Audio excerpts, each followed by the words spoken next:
Welcome, guys. How are you guys doing? Oh man, that was a hard stop. It was. I accidentally hit a button where it's like fade track in and out. Yeah, it kind of. Look, I gotta get something that will essentially be like my my Stream Deck, so I can just hit a button and know what it does. Yeah. So yeah. What's going on, everybody? What's up, everybody? This is FearTheHive1155 episode 38 live stream, like we're starting to do every week now, so we can bring it to you as it happens. And this is Steven. I'm Dom. Welcome. And I hope you guys are prepared to be delighted in a lot of these subjects that we have going on. I mean, we've got everything between the catch-up series where we catch up on things that we haven't seen, where we haven't talked to each other throughout the week. Today we got married life stuff, we've got Kid Chronicles, and we've got that hawk. No, we will not. No, that is not on the show notes. We're not. No. I'm sorry. I gotta put my foot down. No, we will not be hawk-tooing anything. There's no discussion about that. No. If you know, you know. If you don't know, don't Google it. You don't want to know. So what's interesting about that, I saw an article earlier, that girl, apparently her father is a pastor, or allegedly her father's a pastor. And he's like, I wish my daughter would have had better judgment and used that time to spread the good word. And then she comes back and says, he's just mad because he's not getting any attention. Okay, so real talk. I know he's like, I wish he had better judgment and said anything except besides for what she that. said. Absolutely. Anything.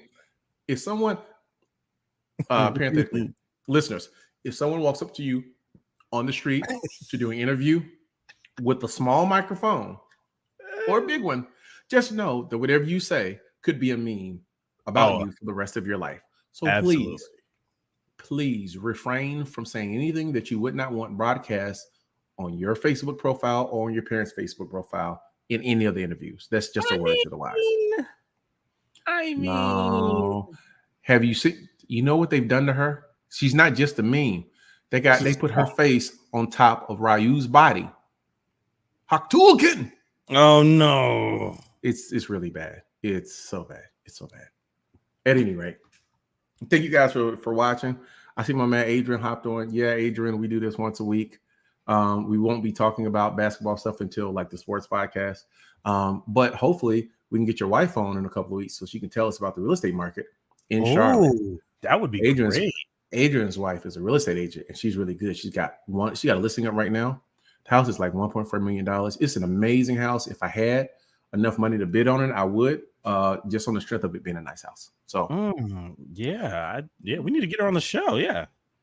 But yeah, glad to have you guys here. We're trying to format some things. And so you're here to talk about these things in the coming weeks. But no, let's catch up. Dominique, what has happened in your life since the last time I saw you? Virtually, that is. Honestly, not too much. I am starting an EV roundtable. Anybody that's interested in getting an electric vehicle or interested in asking questions about electric vehicles, I'm going to start a roundtable. Me and some of the EV owners locally here in Charlotte and somewhere around the internet are going to put this on, so that way we can answer your questions, put out a lot of helpful content, and get rid of the FUD. Hopefully, not that we're trying to convert everybody, just the people that are interested in it. Like, I got a question. Sure. What happens if your Tesla locks you inside of it? Well, so there is a manual door release handle on the left side, on the driver's side, and on the passenger, on the front passenger side.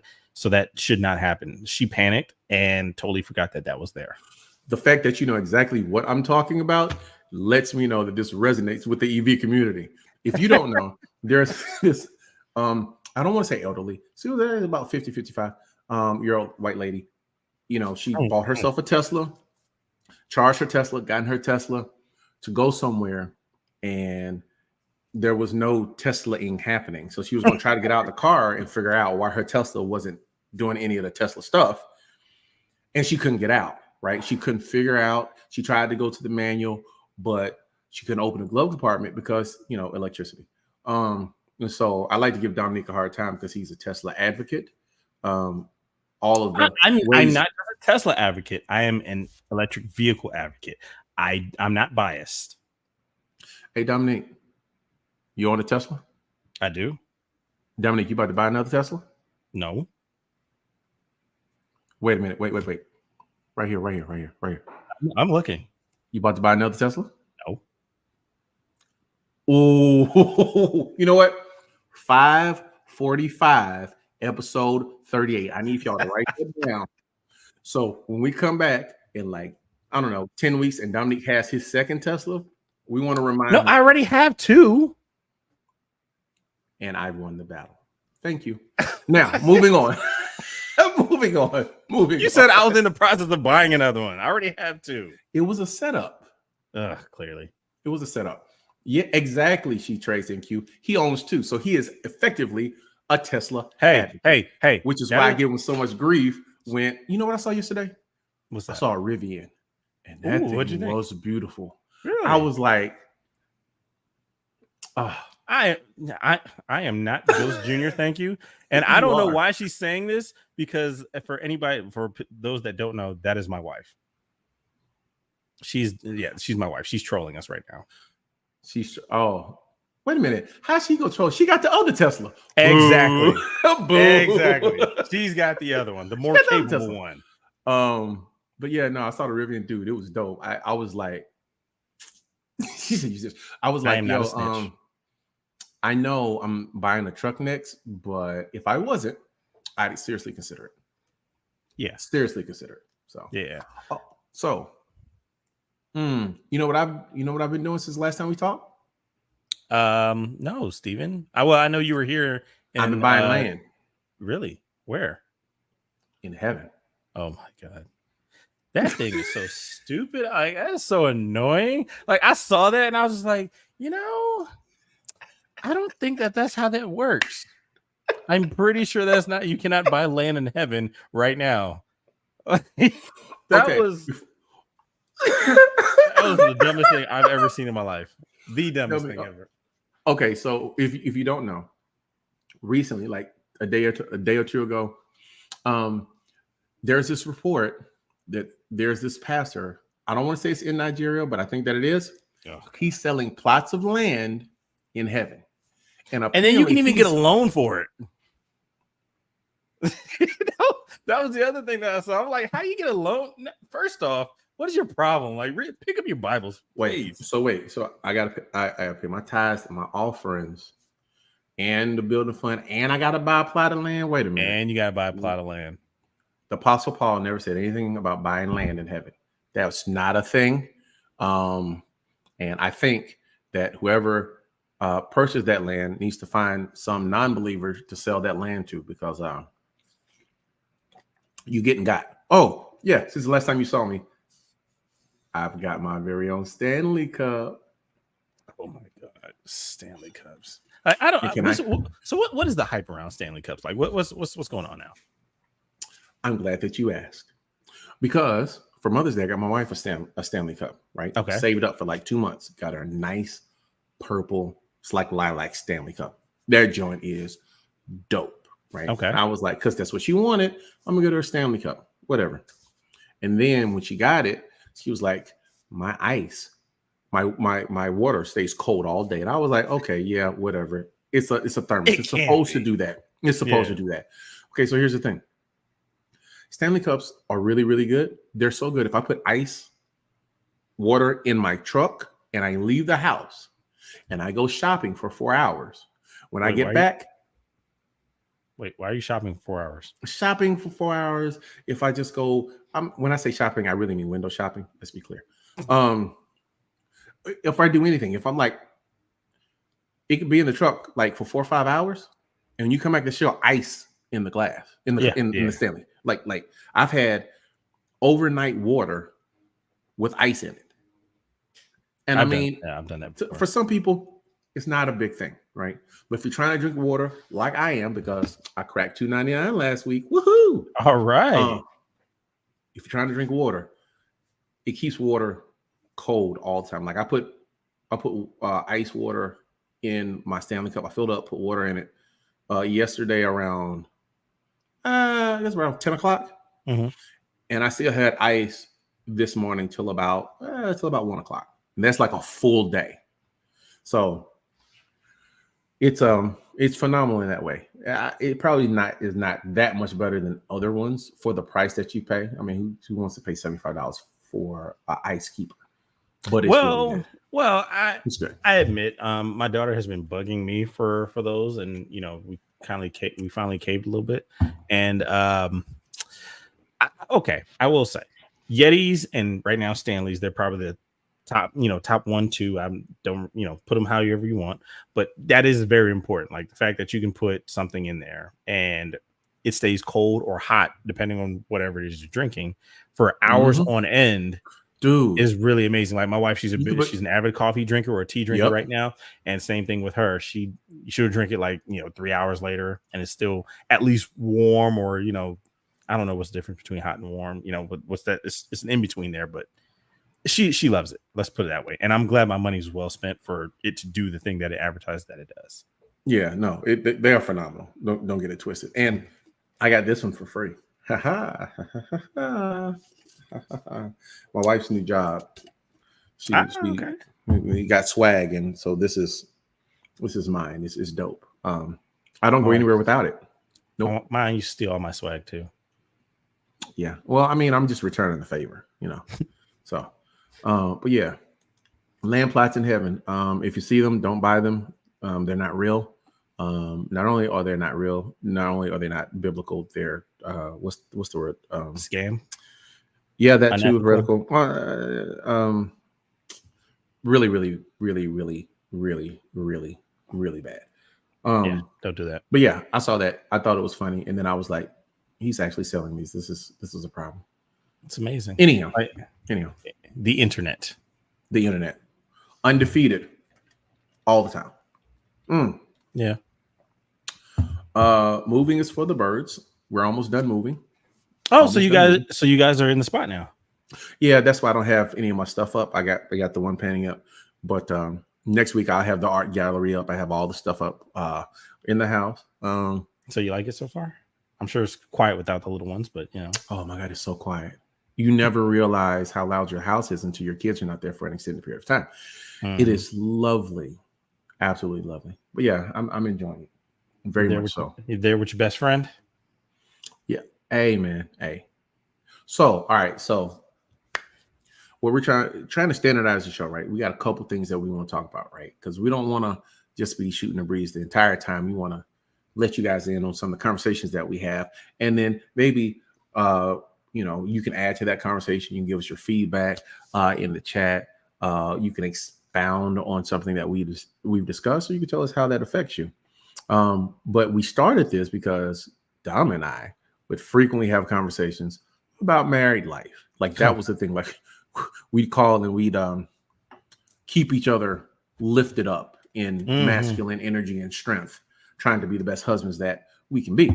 And so trying very hard. How hard are you trying? Like on a scale of 1 to 10, like today was kind of like, for me, it was like a 7.5, 8. One like a full out 10, right? But then it was an easy day for me. Yeah. Today's been a pretty okay day, except for the fact that my wife, she came home, had to take the little one to practice, and I had to take mine to practice, my oldest son to practice. And when she got back home, she was like, "Yeah, we get to spend some time together." But I was actually on the game, trying to keep that relationship with my guy friends. And I was like, hey, look, after we get done doing the podcast today, I'll definitely come spend some time with you, watch a show. She'll fall asleep, it's whatever, but yeah, so I mean, today was a pretty easy day. I mean, we definitely try to plan like date nights every week. Yo, this okay. So I'm glad you brought that up. Hey, you can't say that up here, ma'am. I think she wins. Yeah. I saw someone's post that said you should have a date night once every 2 weeks, an overnight once every 2 months. 2 months. Yeah. And then like a vacation without the kids, like almost like every quarter or something like that. Like every 6 months or something like that. And I was like, I don't have that. I think kind I of like that. Well, you got a Tesla. I think you're fine. What? No, I think you're okay. I beg to differ, sir. My bank accounts definitely depend. Begs differ. Well, you don't have to spend like a ridiculous amount of money. You know what I mean? Nah. Like, whoa, what was that? What? That was interesting. Anyhow, what I was saying is, I mean, you don't have to spend a lot to go away for a weekend. You know what I mean? No.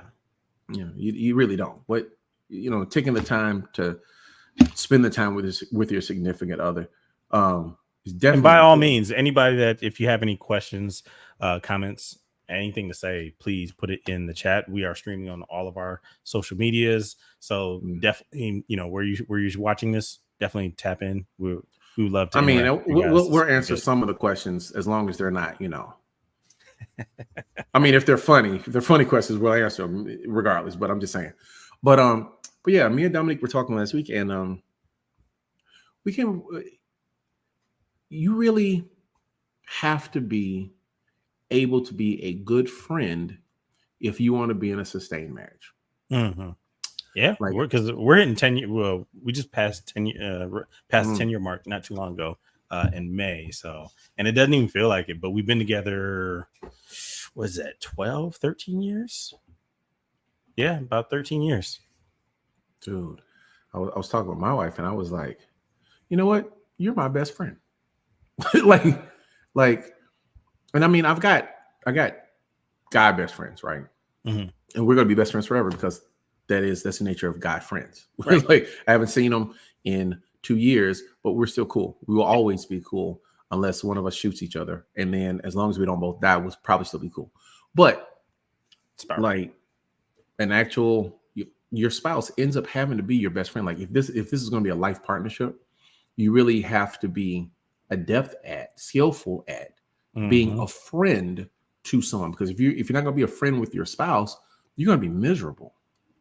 You're going to be miserable. You're going to be unhappy. You're not going to, enjoy spending the time that you have to spend together. You're not going to want to spend time together. You're not going to want to deal with their mess. Right. And especially for me, and especially for me now, like I work from home, so I don't see my coworkers. I don't drive into work and have water cooler talk. So my water cooler talk is I'll pick up the phone, call my wife, be like, "Hey, what you doing?" She's like, "I'm getting ready to go into I'm working." Like, okay. Yeah, I'm like, okay, that's nice. What's up? I don't care. That's nice. I'm on my break. What's going on? Hey, I want to talk now. Give me attention. It's so funny. Like I watch my parents, right? And my parents moved recently. They're retired, and they're really embracing this, stage in their life. But I can see them. I was wondering. My parents were like, my dad was like, "I'm getting to know my wife better. We're gonna spend some time. We're gonna talk about stuff." I'm like, man, I'm 45. Y'all been married for almost 50 years. What do you mean you need to get to know her better? What more can you learn? But then I was like, I've been paying attention, and I'm like, I guess you're right. Like just a minute ago, my wife was like, I love celery, right? I was like, what? You like? So she's like, yeah. Every time we get wings, I make sure they put celery in it because I love celery. I don't eat it while you're around, but I love it. What? First of all, why are you ashamed of celery? Why are you ashamed of celery? That's everybody goes to bed. She sneaks downstairs. Crunch. All you is crunch. What the heck is that? A rabbit in the house? No, she's eating celery. No. Oh, that's interesting. But yeah, it's like I didn't know that. I didn't know that. So I'm making a mental note. Because she's sneaking celery. I'm glad I don't like celery because I'd always be like, what is celery? I put it in the refrigerator. What happened to the celery? Oh, you know what I'm gonna get? You know what I'm gonna get her for her birthday? One of the things I'm gonna get her for her birthday, because I like being funny.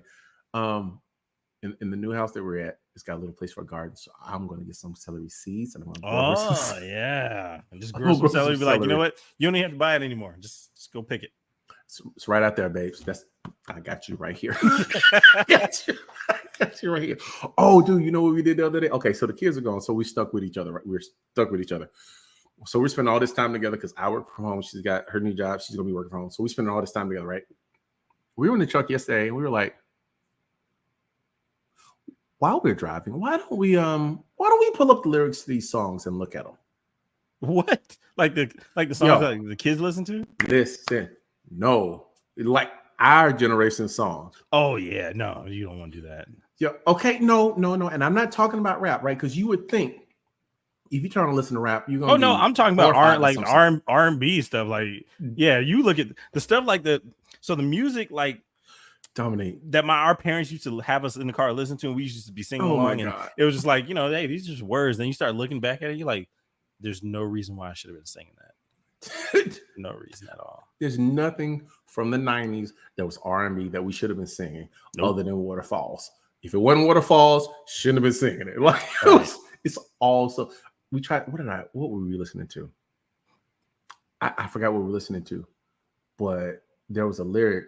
It's like, I shoot my love on top of you like a volcano, was a lyric. And I was like, wait a minute. Like, okay. All right. That's one of them. That's definitely one of them. We tried to listen to Amy Winehouse's album. I'm a big Amy Winehouse fan. Okay. Are you gonna watch the documentary that comes out? Or the biopic? I have it on the watch list. I have to be in the right space to watch it because I'm really a big fan. I'm a really big fan, and I hate the fact that she was kind of racist and like killed herself. But I am gonna watch it. But all of her lyrics, because she wrote not Back to Black. Yeah, Back to Black. She wrote the album, but it sounded like she did it while she was high on heroin. Because none of the lyrics make sense. Like even the stuff that don't make no sense at all. She sounds great, but we were driving and we were looking at the lyrics because on the iPhone they pull up the lyrics, right? We were looking at lyrics and we were looking at each other like she was really high on that one. She was really high on that song. So yeah, I can't. I'm a big 90s R&B fan. Like I'll be in the car bumping it like it just came out like yesterday. Because it did just come out yesterday. I know people like, yeah, and then like especially during the summertime, like definitely my wife would tell you I am a big DJ Jazzy Jeff and Will Smith summertime fan. So like, and then same with like in the wintertime, Boys and Men Let It Snow. I will bump those songs like it is nothing. But then any song from like the early from mid to late 90s and early 2000s, it's just something about it. It's like just summertime. It's your generation. It's your generation of songs, right? I guess so. I mean, but also for me, like I also like early 90s, like Howard Hewitt. And a lot of people have no idea who Howard Hewitt was. I don't know who Howard Hewitt. Oh my God. Well, I might. Hold on. Don't jump off the bridge. I might know who he is. He was part of Shalimar. 0 for 2. Listen, I probably know who you're talking about. And you guys question my blackness. Hey man, hey man. Nobody questions your blackness. Oh, you're not Drake. Nobody questions your blackness, okay? And I don't have a BBL either. There you go. Therein lies the difference. Howard Hewitt. Okay, I'm gonna put that mental note to deal with that. Oh my God. But yeah, dude. Because I was thinking about it, like songs from 1995 are like listening in 1995. Songs from 1965. Well, I actually like. This isn't from 65, but like Fantastic Voyage. I really like timeless. It's timeless music, and I believe that's the 70s. Okay. Yeah, I believe that's 70s. Everybody likes 70s funk and R&B. Yes. And big band music. You know what I mean? Yes. Everybody loves that stuff. I'm gonna send you the playlist. I have what's called a Quirkle playlist. You ever played Quirkle before? What is? Hey, Auntie, I see you. How you doing? What is that? You don't know what Quirkle is? Okay, Quirkle. The next time I come to Charlotte, we're playing Quirkle. Okay. It's a dope game. All right. It was a game that we found during the pandemic, and we played it like 3 times a week. It's really, really funny. Anyhow, Dumb only knows a song from Good Burger. He has told me that before, and I give him grief for it. Hey, that was a great soundtrack. Whatever. Don't play me. That was a great soundtrack. The game is so good that I have a playlist, a Quirkle playlist. It is 130 songs long, right? But it's like a 70s, 80s big band, 70s, 80s big band music, really, really popular pop music kind of stuff. It's really, really good. But dude, that music's so good. Like the good stuff is good. The bad stuff is bad. But the good stuff is really good. Like if you can't listen to Al Green or you can't listen to Earth, Wind, and Fire, Teddy or Pendergrass, you can't listen to Teddy P, you are my latest and greatest inspiration. We'll get to the Drake stuff later. But yes, if you can't listen to it, then you don't have a frame of reference around good music. That's why I created a playlist so my children will know who these artists were. It was very important. Very, very. And yes, definitely Whitney. She's on the playlist. Although I Will Always Love You is too slow for Quirkle. It's a great song. Great song. Great song. I mean, and then also like Square Biz by Tina Marie. Like for the longest, I thought it was like some light-skinned chick that sang it. And you're like, what? Yeah. They had some soul back then. For my uncle's birthday party, I was the DJ. Right. I do some light DJ work. I really suck at the transitions and stuff, but I can pick the songs. So he wanted to hear funk, right? He wanted to hear 60s, 70s funk. So I created a list and I went down a rabbit hole, dude. I think I started with Rick James and I ended up with, I can't even remember the name, the Delphonics or something like that. Like I went through, I think I've heard that name before. 4 decades of funk. And I was in such a hole. They had to say, can you please play something from the 2000s to get me out of it? Because I was so deep in it. Yo, it was so good. You just fell in. I mean, and also like Bobby Caldwell, what you won't do for love. Like when you mean white man Bobby Caldwell? Yes, they can sing. Yes, that man has soul. Okay, in the comments, tell me what is your unsung song, like the song, not like your Whitney Houston, I Will Always Love You, but your song by an artist that may not have been like widely known, but that you absolutely love, right? Bobby Caldwell, What You Won't Do for Love is one of mine. You know what another one is? What's that? Christopher Williams, I'm Dreaming. I think I've heard of that. I think I've heard the name before. Yeah, I'm gonna check that out. I'm telling you, every time it comes on, it's like, for me, it's kind of like it's in the come and talk to me range, right? Okay. But Tevin Campbell, come and talk to me. It's in that range. Yeah. In that range of songs that are just, they have something. Oh, so good. Almost anything Al Green, right? Almost anything Al Green. Almost anything the Isleys. Oh, Georgia by Ray Charles. I know it's a very, but that Georgia song, it gets me every time. Like I listen, it's almost like a spiritual experience. Like I'm from Georgia. I'm not from Georgia, but to me, it's that good. Like I love the song. It's so beautiful. What about you? What about you? The name that I said earlier, Howard Hewitt. And then you have to look at the It's Time album. It's Time. You can so you talking about a whole album? Not just you can a song put that, or two? You can put that album on and just listen to it, and it just goes. Howard Hewitt. It's Time. Okay, I'm writing that down. And it's ingrained in my head because my parents had the tape in the 89 Volvo that we had, and I just heard it throughout my entire life. And it's just, but then as an adult, you're just like, man, that song is actually really good. Dude can sing. That song was hit. That song been hitting for 50 years. Yes, pretty much. And it's the whole CD, man. The whole CD.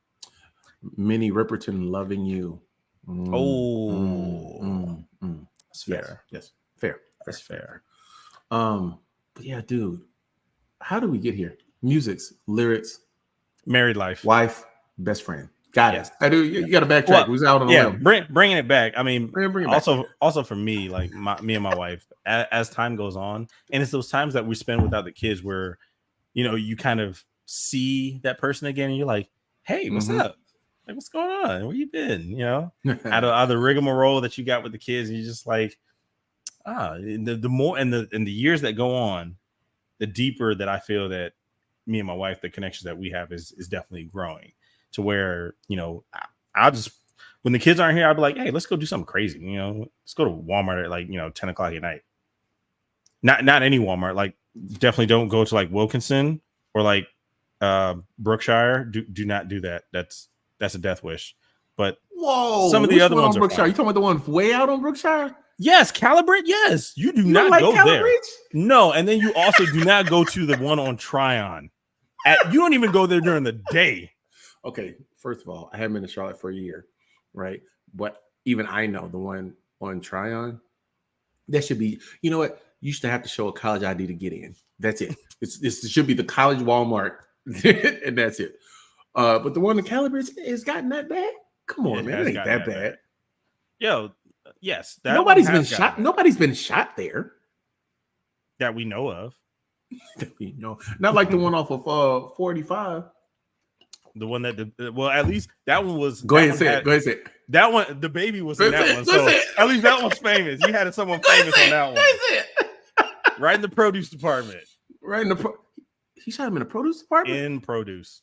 Oh man. With got the blood all over those avocados. Cabbages. Yeah, avocados. Yeah, they had to throw them all out that day. Horrible. But yeah, overall, like, yeah, I mean, you know, just to see where me and my wife are and where we're going, it's such an interesting experience because I mean, we have a 13-year-old, so in 3 years we're gonna have another person driving in the house, and then after that he's gonna be in college, and you know, it's like, well, all right, we got 3 left. You know, it's just that experience is somewhat crazy to me, and you know, for the most part, it does help me understand what my parents dealt with in marriage. And, you know, you see a lot of similarities and you're like, huh. At first, you know, you thought your parents were crazy, but then you're like, no, they weren't crazy. They were just married. Okay. Gotcha. You know what I asked my parents the other day? Yes. How did you afford to live? Well, remember, everything was relatively cheap. Well, technically, no, because for them, it wasn't cheap. Let me put it in context. I was thinking to myself, just like you, am I going to buy my soon to be 16-year-old a truck or a car, right? Just thinking about doing a food truck. So I'm helping him out. We planning it out, whatever. So I'm going to buy a truck. It's going to be my truck until he's able to drive. But you know what you have to have? You have to have insurance. Yeah. And the way that my insurance is set up, it's cheap. You want to know why? Because I'm old and I don't have no points. I don't keep points. I don't get points. That's how it goes. Okay. My insurance until I moved to Texas was good, homeboy. When we had 2 cars on the insurance, man, I was paying like $2 something a month, full coverage, both cars. First of all, not in Texas. Not in Texas. No, I'm paying like $286 a month for 1 truck, full coverage. Ooh, yeah, they have a lot of hail and flooding, and so it's really bad. But then I was asking my parents, I was like, wait a minute, because I'm about to buy a car. I'm about to buy a truck that I'm going to drive. It's going to be his truck, and then I'm going to buy myself the car that I want. How did y'all afford to have multiple children on car insurance? Like, well, I don't. Inflation wasn't as bad then. I will say that. Okay. The dollar that they had was a lot stronger than the dollar that we have now. Okay. See, here's the thing, Dominique. I think you're underestimating how much insurance for a 16-year-old is. Because I slightly remember how much, because when my parents did, when I turned 16, they put me on my own insurance policy because it was so expensive to put me on theirs. Oh my goodness. Yeah. And it was, I think it was like $175 a month just for me in a car that was paid off back in the 90s. It's a whole mortgage. I was like, how did you afford that? You know what I mean? Like, and I, you know, we call my parents like, look, I'm sorry, I was stupid. Like, what for? Just pick a thing. It doesn't matter. Between 1992 and 2002, I was just stupid all the time. So I'm sorry. Forgive me. And I hang up. It ain't even a long conversation. Like, I was stupid. I apologize. You were right. I was right for what? Pick a thing. Bye. Click. It doesn't matter. But oh my gosh, it's crazy. I think about the timing as well, right? Like the countdown is on. I got 10 years and I'm done. Yeah, I got 10 years, right? I got an 8-year-old. Well, are you truly done? Because Black people, we say that, but like, what is done? Okay, what is your definition of done? Honestly, okay, my 13-year-old, let's say 18, he goes to college. That's 5 years from now. 10 years from now, he's 23. Technically, but so me and my wife, we have this understanding. If our kids go to college and then afterwards want to come back home to work and save up before they get their house, fine. So, I mean, in that, technically you're not done, because even at that, depending on, like, through college, he's gonna need health insurance, he's gonna need car insurance. Mm-hmm. So it's like, yeah, technically it doesn't stop at him graduating high school. It's that 4 or however many years in college that he decides to do. And so now it's somewhat extended. When I say done, I mean, what's the word I'm looking for here? The possibility of them no longer living with you. And I say possibility because I don't, in this climate, I want it to be abundantly clear to them that I want you to go and be an adult when you are financially able to be an adult, right? Correct. So that means that you're going to be staying with us a little while longer, or when you get out of school, that's a thing, right? Like me and the wife, we've talked about it. We're committed. So my aunt did an amazing thing for her daughter. Her daughter got out of school with her degree with no student loans, right? Oh, that's awesome. That's the goal, right? So when my kids were younger, me and wife had this thing. All right, so what we're going to do is when they get into high school, right? Because once the oldest one gets into high school, then the youngest one will definitely be out of daycare. So what we can do is we can start saving the daycare money for the college money, right? And to the tune of, say $20,000 a year, $20,000 a year. Like that's what we are looking to be able to provide for them for their education, right? Or for whatever they're trying to do in their life, right? And it's like, I've got let's see, 14 more years of that, right? And once that, if we can do that, right? If we can get them to take chances early, right? One of the things that I did not do was take more chances with what I wanted to do early, right? I took some chances, but they were like stupid chances. They weren't like, hey, I really want to do this, so I'm going to take this chance. I'm going to give it my all. It wasn't any of that. I want my kids to be able to have that, because I think that in doing that, you learn so much more. You have so much more of a push towards adulthood in either the success or the failure of the thing that you do. And so I want them to have that experience young, so that when they get in their early 20s or mid 20s, they can say, okay, I tried this didn't work, I want to do this. And they will know what it feels like to have failed something and the experience behind that. So they'll have a better, opportunity of succeeding. But to do that, that's going to take some money. So that's what I'm looking at. I'm looking at that time period and saying, I really want to be able to maximize that for them, right? So that, the rest of their life, they can be an adult and make the money and all that good stuff. But And one thing I've always stressed to my wife and my kids, of course, that if you decide that college is not the way that you want to go, that's perfectly fine too. I mean, I'm kind of in the belief right now where we have a lot of college graduates. It's shifting where we need more tradespeople, and now even the tradespeople make decent livings, very decent livings. But also, I would like them to get like some sort of backup skill. I don't know. Hey, you want to get your CDL.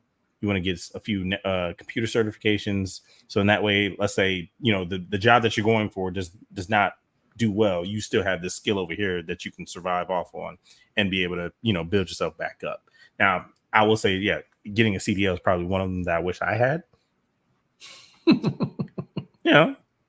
Just to be like, hey, you know what? I'm done with this. Just to be able to do it. Yeah. Yeah, it's like, I'm done with this. I think I'm going to go drive trucks or something. Like, hey, I'm out later.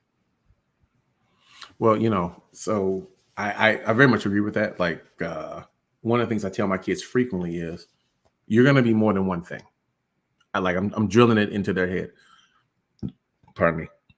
You're going to be more than one thing. Like, you can't, I don't, my daughter wants to be a phlebotomist. Okay, you can be a phlebotomist. That's fine. Yeah. You could be a phlebotomist that owns a nail shop. You could be a phlebotomist that owns a carrier business. Like, you can be more than one thing. Yeah. Because I think with my generation, a part of the problem with my generation is that we were so focused on going to college to be this one thing that we forgot. Even if I had gone out of college and started in my major and worked there for 25 years and then retired, I still would have been 50. I got a whole 30, years left of my life to figure out what I'm going to do, which means either way it goes, I'm still going to be more than one thing. Correct. And so I tell them frequently, you're going to be good at a few things. You're going to have a couple of careers in your life. So even if you don't pick the one that you're going to be, the majority of your life, that's fine. Right. But just be prepared to learn to do multiple things. Do this well now, and then you could do something else well later. Right. But if you pigeonhole yourself, you kind of, you kind of miss some things. Yeah, my wife, she she says she's teaching the kids a trade, which is a very valuable thing. And then, a lot of people think, oh, if I trade like the stock market and whatnot, I can make money really fast. And it's one of those things like, yes, you can, but no, you can't. It kind of snowballs. You kind of start small, and as it grows. And she does a really good job, and she's actually teaching people how to do that to help supplement their income. Like, she's got one of her friends from who's a teacher. She has been mentoring her for the last 3-4 months, and she's just now getting to the point where she's actually taking trades. And the conversation where my wife is teaching her as if teacher-student relationship to now they're peers and equals, and this lady's taking trades, and how much more excited she is to do this because she's done the work in studying this thing that people do. And now she can take that, and on top of her CMS salary, she can also do this thing to bring in another point of income. And it's so interesting to look at that. And even when my wife was going through it, same thing. When she got it, and she even posts every day, like, she records her wins and her losses, because you don't always just win. Yeah. And that was something that I wanted her to be upfront about to other people. Like, most of these programs, they only show you wins. They never show you how much they lost, because losing is where you're going to learn the most anyway.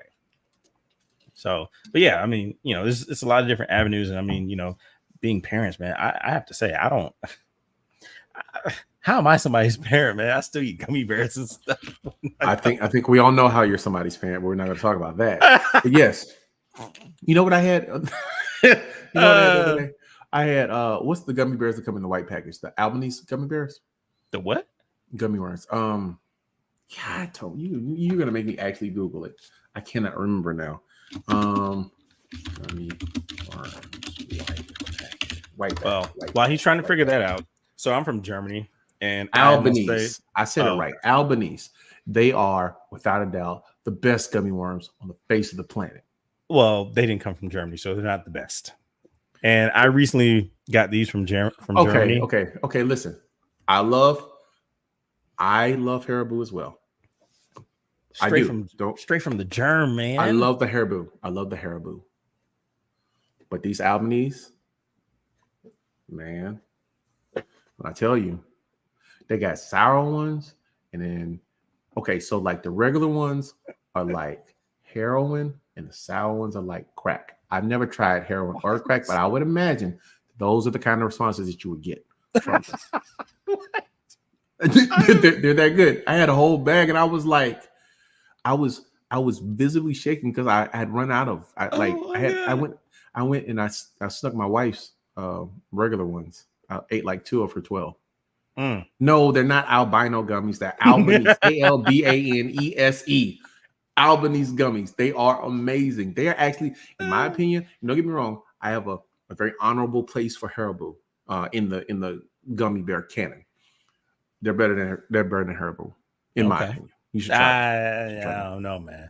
You should try them. Look, just try them. Go to the dollar store, get a $1.25 bag of them. There's 12 gummy worms in there. Don't ask me how I know. And they're at the dollar store?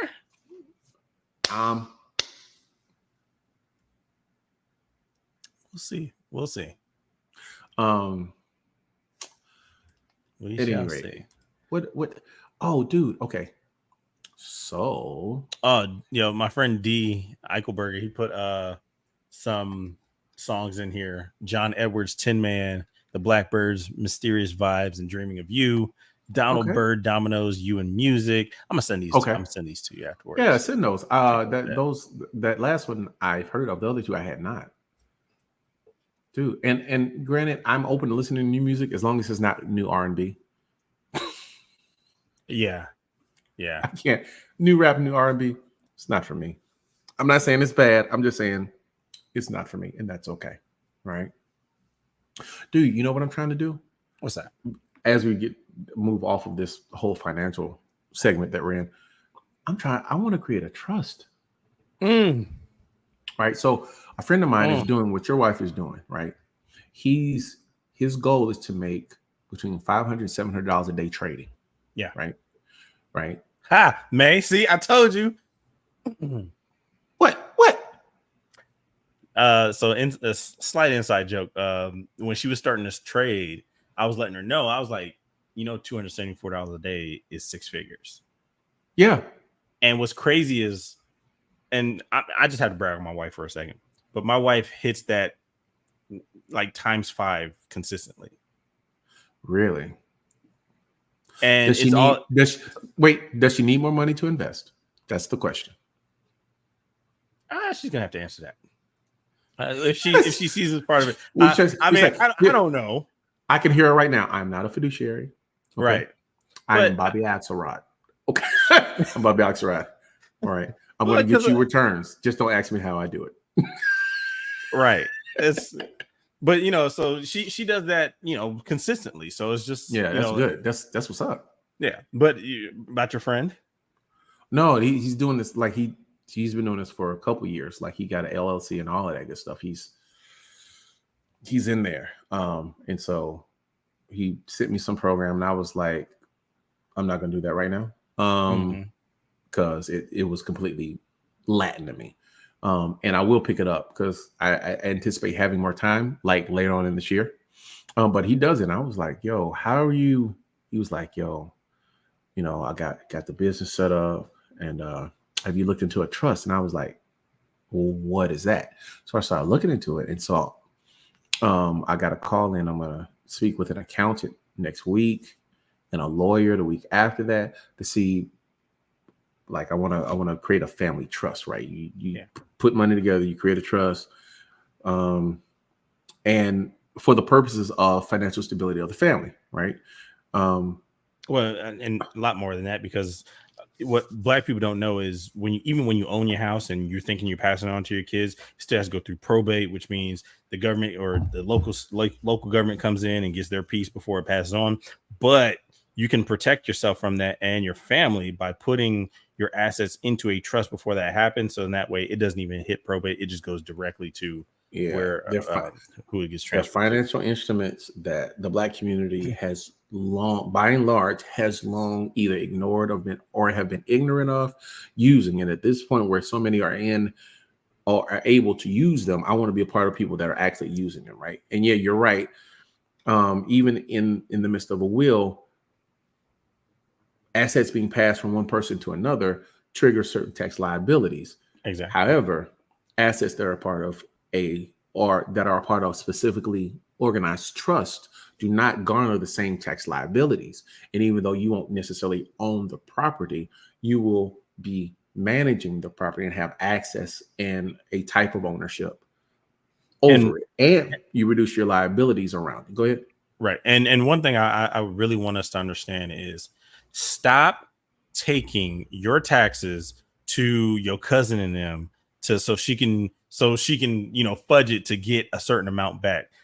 Let's normalize us having CPAs. Like, I recently did this last year and it was a big focus for me.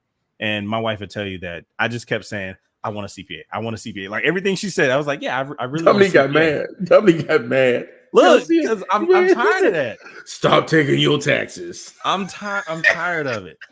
And this was the first year that we actually used our CPA. And oh my God, to be able to just hand this person our documents. Yeah. He and I had a conversation. I said, hey man, look, these past couple years, we've owned our house. We're owning our house. Of course, we don't have it paid off, but we're paying for it and whatnot. And we've got this many people in the house, blah blah. He asked a couple other questions, and I was like, man, we're coming back, and they want us to owe. And he's like, and you got all that? I was like, yeah. He was like, all right, say no more. And my guy is a former IRS tax agent, but has gone into helping people do their taxes, as well as he has a collective of businesses that he can kind of send you to should you need help with like setting up a trust or what have you, or you want to set up an LLC, an S corp or C corp, and whatever you want to set up, holding companies, all of that. He's got people behind him to do that, and it is just so amazing. Yes, you do have to pay them, but you pay them for that peace of mind that you don't have to worry. And when he came back with our taxes this year, he was like, hey man, don't worry about it, I got you some money. I was like, thank you. Well, okay, so what I think people miss is the general idea that you're going to learn how to work a system. Everybody's working a system. Correct. No matter how much money you have or don't have, everybody's working a system. Correct. The only question is, are you going to work the system that is going to benefit you in the long run? Right. So most people are going to these non-reputable people for these services because, they're choosing to work the wrong system. Right. And some of it is short-term goals, short-term outlook. And I get it. I get it. Right. I've gone to the person that got me the most money back on my taxes before. I've also gone to the person that has gotten me the most money back on my taxes, and I had to pay that money back. I've been there. Right. Well, it's okay. You can go ahead. You can file. You're married, but you can file separately. And then that way you'll get the most money back. Okay. Yeah. The government will give you the money back. And then when they audit you, or when you try to do something that is different than the tax designation that you filed with, then either we're talking wire fraud, right? Or you gonna owe.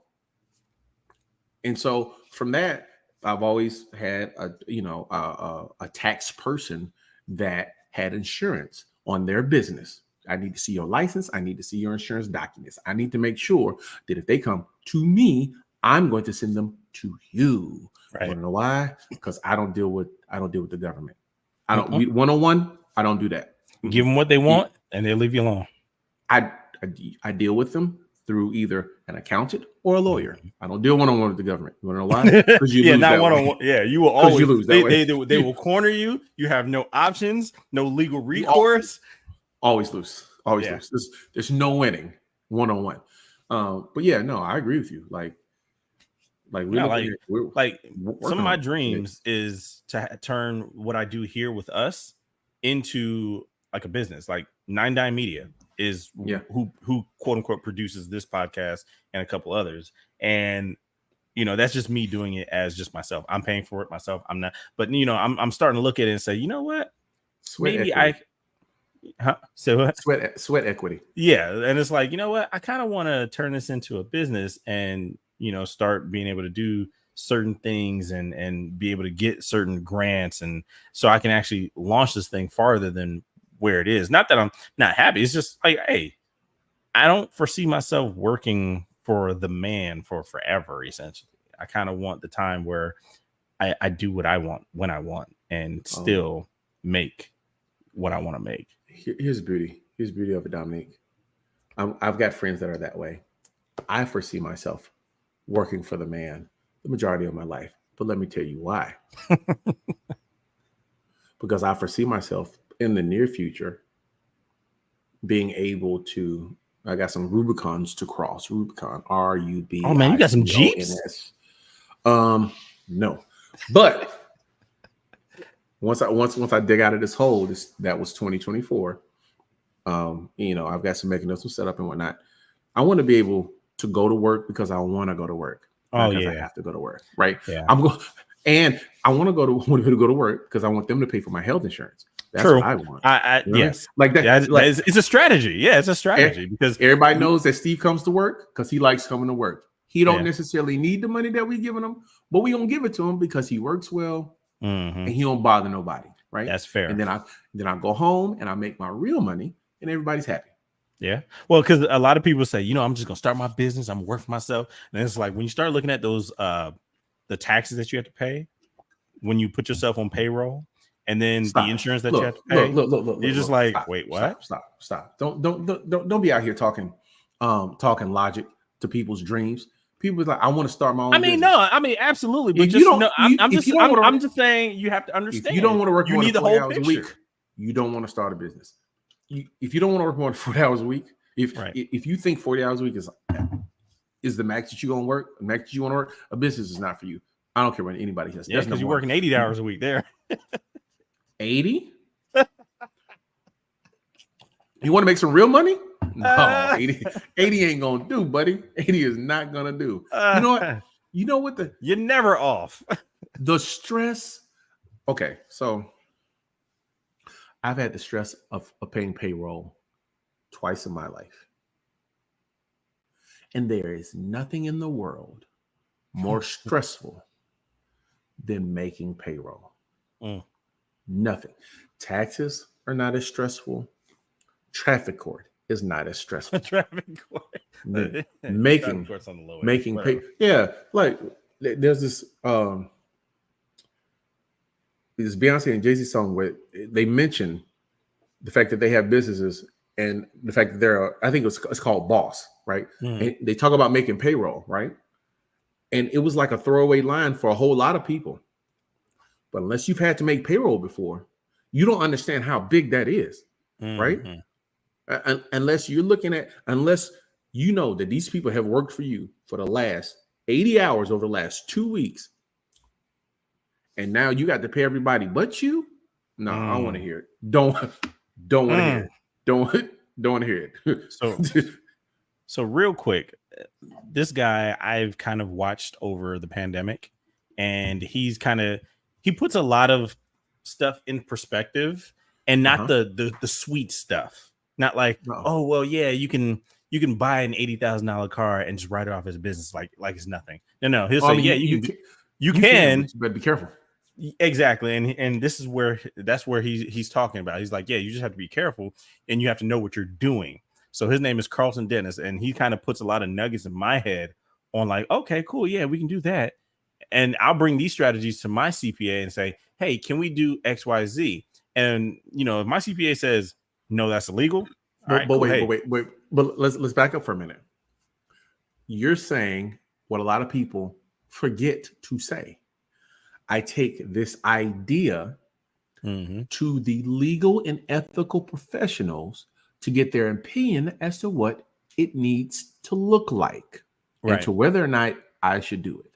Right? Most people, they see these TikToks, these Instagram reels, these Facebook reels, these YouTube shorts. All you got to do is get an EIN, open up a trade account. And in 3 months, you have a DUNS number 85. You can go get you whatever you want. You get a 6 times a 6. You do a 6 bank play for $100,000 a piece. And now you can start your own, fund your life. I forgot the dude's name, but you mess around and look like old dude from Wolf of Wall Street. Bruh, do you know have you any idea what it's like to owe 6 different banks $100,000 a piece? Stop it. Stop it. That's jump out of a window territory. You know what I mean? But you can do it, but with no plan to have revenue to pay it back? Yeah, no. Like them PPP loans everybody was taking? And they still get people on those? Yo. Nah, man. If you got a PPP loan and you don't have an accountant and a lawyer, You're done. The IRS will be seeing you soon. You're done, man. Like I got, like they're legit still getting people. I know friends. I have friends and associates that I went to college with. Friends and associates that I went to college with that work for the government, and they be like, they keep telling me, just wait. 65% of the people that got them PPP loans, if they don't have a lawyer, they're gonna need one. If they didn't have an accountant when they did it, it's gonna be a problem. I was like, God, 65%. She was like, yeah, some of them, they may not even attempt to prosecute because the amount is so low, but they try to get that money back for real. Mm-hmm. For real. I was like, man, I'm glad I didn't take that PPP. I'm glad I didn't take. I'm glad it wasn't even thought. I could have used it, but man, that's like people are really getting got. It wasn't even a thought in my mind. Oh, it was a thought in my mind. I can figure out how to do it legally. I was looking at it, I was going, I could do this and I could do that, but see, I don't like jail. Have you ever been to jail? Have you ever visited jail?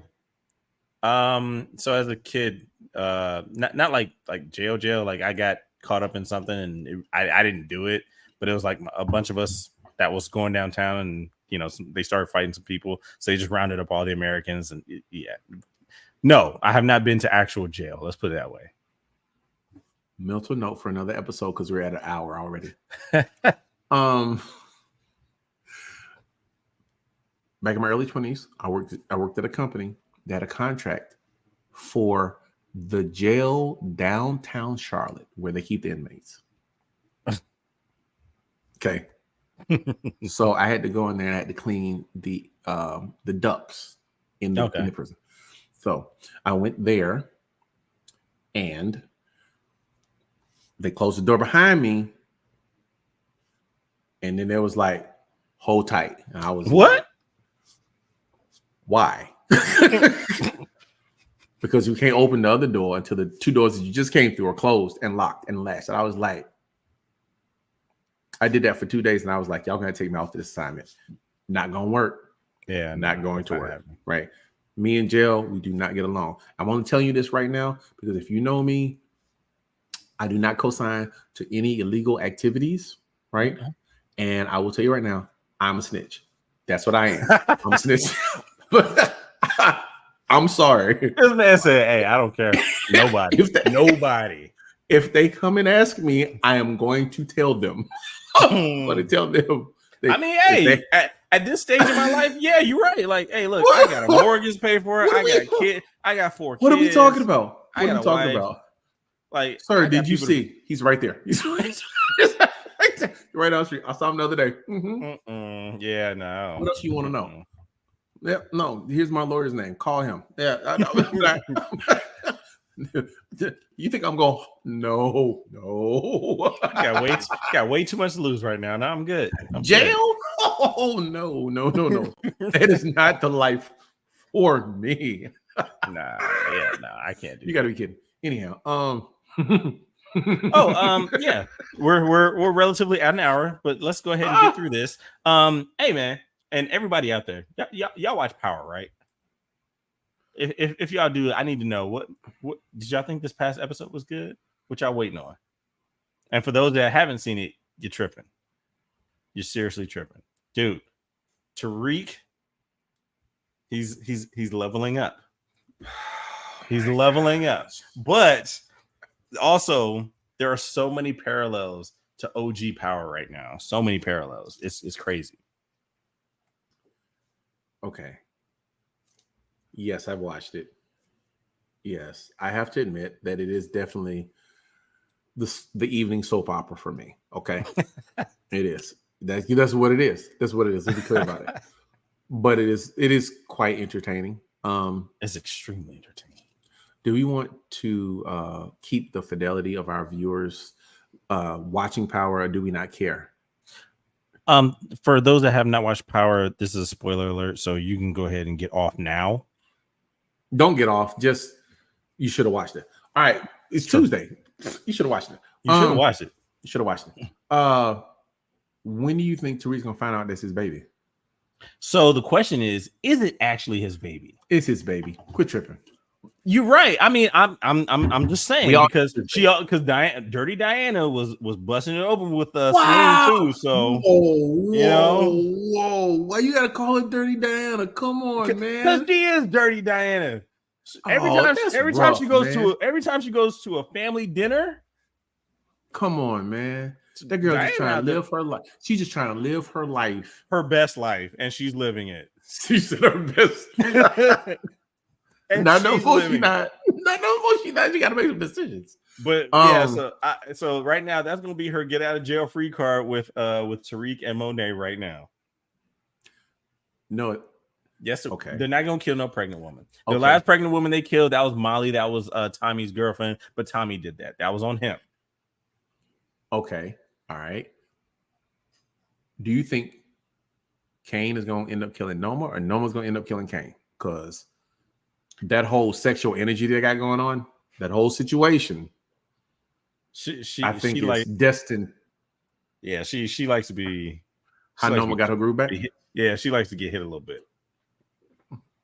She likes that. I was like, I didn't see that coming. Well, you can see it the first time that he did it. Like the first time she tried to slap him, and he was like, "Nah." She was like, "Really?" I was like, "What?" I mean, you know how women are. You know, so women that haven't been told no, when they get told no by the right person, they actually like it. Okay, that's a thing, but it has to be the right person. It's true. Can't be no average. Like you can't go around be telling women no and expecting them to like it. You're not gonna get very far. Yeah, you're right. I mean, I don't know that personally, but that's what I've heard.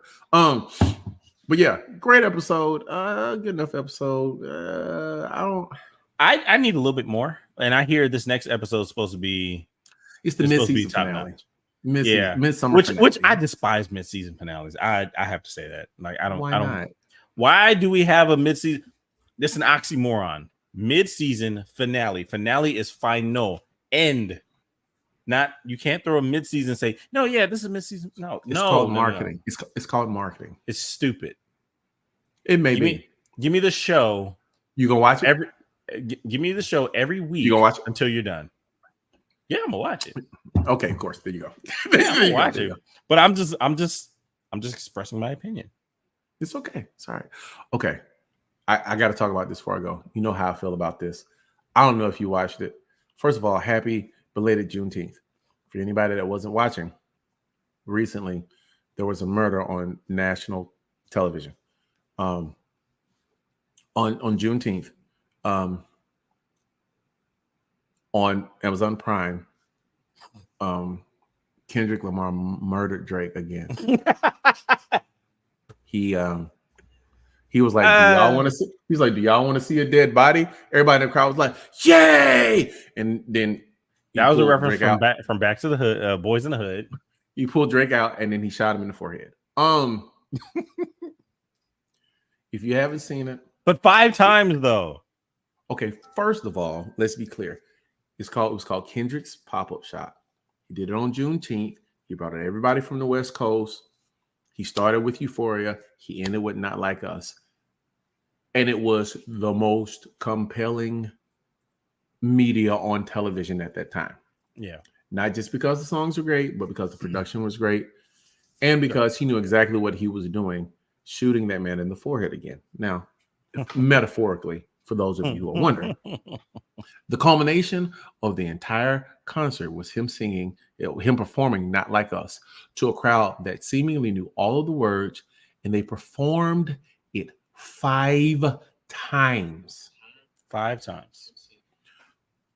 1, 2, 3, 4, 5. 5 times. 1, 2, 3, 4, 5. 5 times. They performed the song for 39 minutes. And that's crazy. Like, how do you 2 times? All right, that's understandable. Sometimes the song ain't but 5 minutes long. 39 minutes. Yeah, man.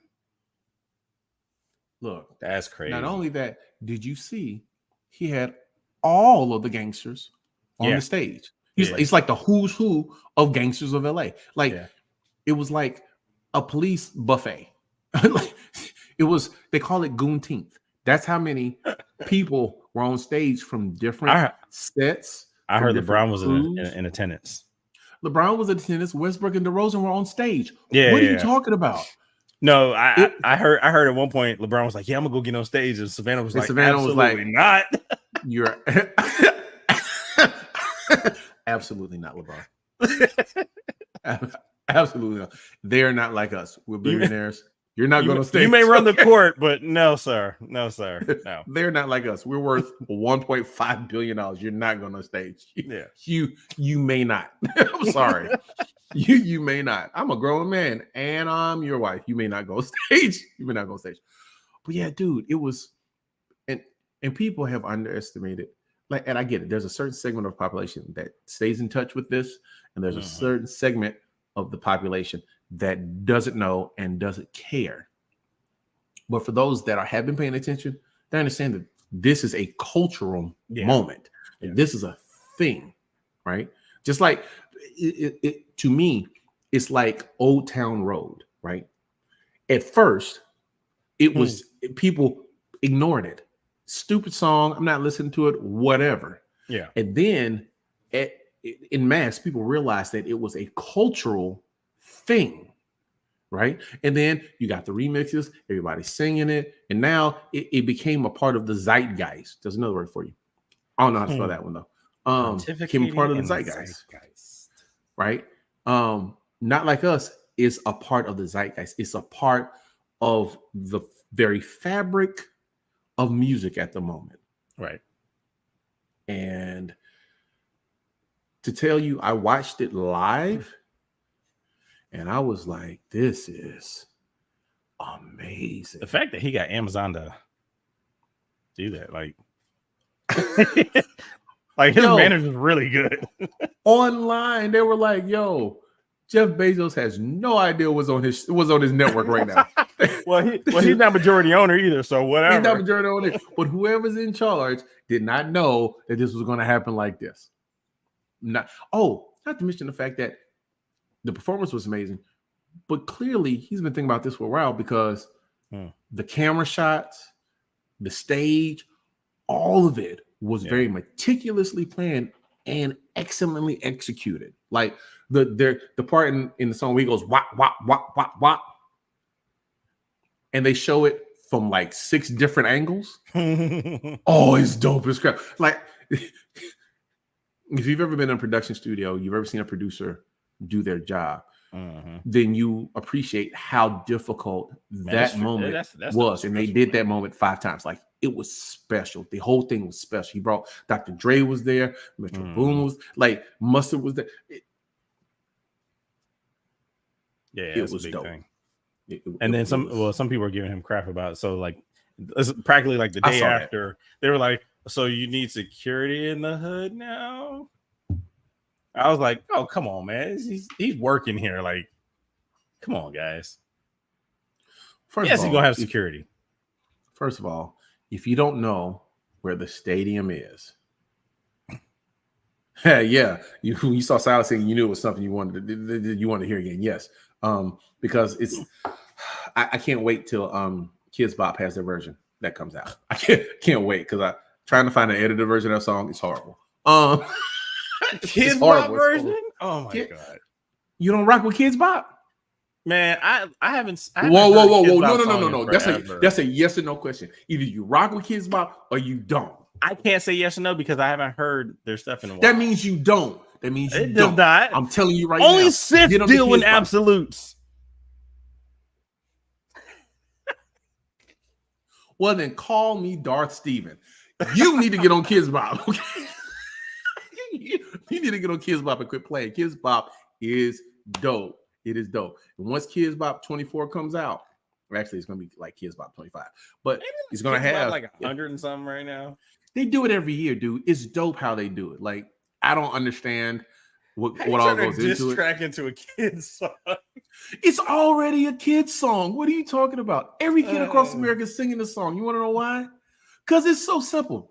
They not like us. That's the song. That's all they need to know. Anyhow, it was great to see. And being a Drake fan, it hurts to watch, but I mean, quality is quality, right? It's true. Quality's quality.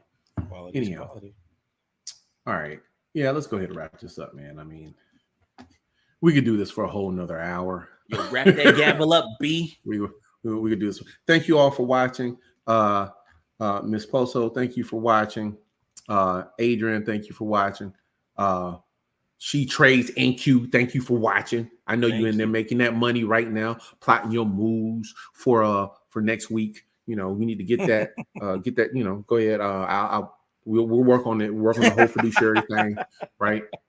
I'm gonna try you out. I'm gonna give you, you know, like to do Bobby Axel. I'm gonna give you a little bit. If you do well with a little bit, then I give you some more, and then we can work that out. All right. Thank y'all for watching and for laughing with us. It has been great. And we look forward to seeing you next week. I am Steve. This is Don. This has been the 1155 Fear the Hive podcast. Stick around. We will have the 1155 Fear the Hive or Fear the Hive 1155 sports broadcast. For sure. Laters. Yeah.